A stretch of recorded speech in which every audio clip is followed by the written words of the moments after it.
ஏன் இப்படி பண்ற? நான் ஏன் இப்படி பண்றேன்னு உங்களுக்கு தெரியல? இன்னைக்கு பிறந்த நாள் எனக்கா இல்ல உங்க நண்பனுக்கா?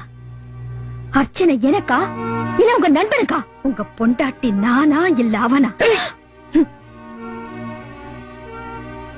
என் நண்பனை பத்தி ஏதாவது பேசுன உன் பிறந்த நாள் இறந்த நாள் ஆயிடும். என்ன விட உங்களுக்கு உங்க நண்பன் தான் முக்கியமா?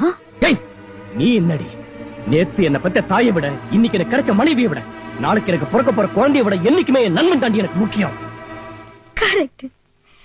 நேத்து எனக்கு கிடைச்ச புருஷனை விட நாளைக்கு எனக்கு பிறக்க போற குழந்தைய விட இன்னையில இருந்து எனக்கும் எல்லாமே உங்க நண்பன் தான். ஒரு பொண்ணு யார வேணாலும் அம்மானு கூப்பிடலாம், அப்பான்னு கூப்பிடலாம், அண்ணனு கூப்பிடலாம், தம்பின்னு கூப்பிடலாம், அக்கானு கூப்பிடலாம், தங்கச்சின்னு கூப்பிடலாம். ஆனா கட்டின புருஷன் ஒருத்தனை தான் புருஷன்னு கூப்பிட முடியும். உங்களுக்கு அவர் தான் எல்லாமேங்கிறதுனால நான் அவரை புருஷன்னு கூப்பிட முடியுமா? இல்ல நீங்க தான் அவருக்கு எல்லாமேங்கிறதுனால என்ன அவர் மனைவின்னு சொந்தம் கொண்டாட முடியுமா? சொல்லுங்க.